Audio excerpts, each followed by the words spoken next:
When the phones die and the towers go dark, panic can set in real fast. But what if you could turn all that chaos into calm? Okay, let's dive into this explainer on how you can stay connected when everything else has gone completely silent. It's a scenario we all kind of dread, right? The world just goes quiet, and suddenly you're totally cut off. No calls, no texts, no idea what's going on. How do you check on your family? How do you even know if it's safe to go outside? Look, our modern communication tech is absolutely incredible, but let's be honest, it's also incredibly fragile. So when one system fails, you have got to have a reliable backup. And for more than 100 years, that backup has been radio. I want you to really think about that for a second. Food and water are critical, of course, nobody's arguing that. But without communication, you can't coordinate, you can't call for help, you can't make smart decisions. Information, my friends, is survival. So, first things first, let's really understand the problem we're trying to solve here. What actually happens when that little signal bar on your phone just disappears for good? Here it is. This is the single point of failure for pretty much everything we rely on. Our entire cellular network needs a constant, massive supply of electricity. So when a storm or a blackout or any major disaster takes down that power grid, the cell towers go down right along with it. And this right here is why having a backup is so crucial. Just being able to send or get one single message, "Are you okay? Meet at the rally point. We need help."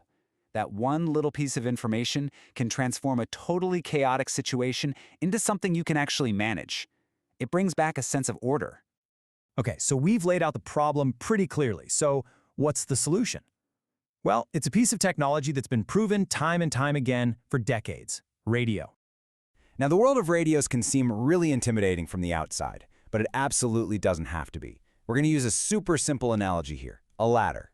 Each step you take up the ladder gives you more power and more range, but you can get started on the very first rung. So the most important thing is just to start simple. On the left, you've got FRS radios. These are your basic walkie-talkies. You don't need a license. They're perfect for keeping track of the family at a park or talking to your next-door neighbor. Now on the right, GMRS is the next step up. It's got more power, way more range, and one pretty cheap license covers your entire family for years. And then, at the very top of the ladder, you have ham radio. Yeah, this one requires a test, but with it, you literally get the power to talk across counties, states, sometimes even across the world. There's a reason it's the backbone of emergency response networks. We'll save the deep dive for another explainer, but just know, this is the ultimate goal for real resilience. You know, a radio without power is just a plastic brick. So let's talk about the #1 point of failure for any electronic device, and more importantly, how to solve it. The name of the game here is redundancy. You gotta think in layers. So, layer 1, start with plenty of spare, fully charged batteries. Simple. Your second layer is a way to generate your own power, like a small solar charger. And for the absolute worst case scenario, have a hand crank radio. It's not fun to use, but you know what? It will always, always work. Okay, so you can have the best gear in the world, but it is completely useless if no one knows how to use it or what the actual plan is. Your strategy is every bit as important as your equipment. In a real emergency, you are not going to be calmly flipping through a manual. Your stress levels are high. That's why the goal is to practice until your communication plan becomes total muscle memory. When you can just act without having to think, you've already beaten the panic. And the plan itself can be ridiculously simple. Just pick a main channel and then a backup channel in case that first one is busy. Then decide on designated check-in times. This saves a ton of battery and makes sure everyone knows when to be listening. Write it all down on a little card, laminate it, and stick one with every single radio you own. All right, but what if your radios fail? Or what if you just don't have one on you? Humans have been signaling each other over long distances for thousands of years. Let's look at some zero-tech, totally free options. A signal mirror is a fantastic little tool. It costs next to nothing, it weighs nothing, and on a sunny day, it can create a flash of light that's visible from miles to a plane or a distant search party.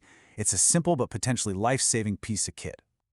A good whistle can cut through wind and woods way better than the human voice ever could. And you need to remember this. 3 blasts is the internationally recognized signal for distress. 3 of anything, really. 3 shots, 3 flashes of a light, it all means help. Okay, we have covered the gear, and we have covered the plan. Now we're at the most important part, turning all this theory into a capability you've actually proven, It's time to get you ready for a field test. Here it is. This is everything you need to get started. 2 simple radios, a way to keep them powered up, your written down plan, and those old school backups we just talked about. You could honestly put this entire kit together this weekend. This might be the most important takeaway from this entire explainer. That 30-mile range they advertise on the box, that's in perfect conditions, from one mountaintop to another with nothing in between. The only way to know your real-world range is to go out and test it in your own neighborhood with all its hills and trees and buildings. And testing doesn't need to be some big, complicated thing. Here's a simple 10-minute drill. Have someone walk a half-mile away from your house and try to make contact. Did it work? Was it clear? If not, try getting to a higher spot. Then just write down what you learned. That knowledge is absolutely priceless. So, in the end, this isn't about buying the most expensive gear or having the coolest gadgets. It's about building a resilient system, a combination of simple tools, a solid plan, and proven knowledge that keeps you and your family connected and calm when all those modern systems fail. So you've seen how simple it can be to get started. You now have the blueprint for a plan and a test. Really, the only question left is, when are you going to take that first step?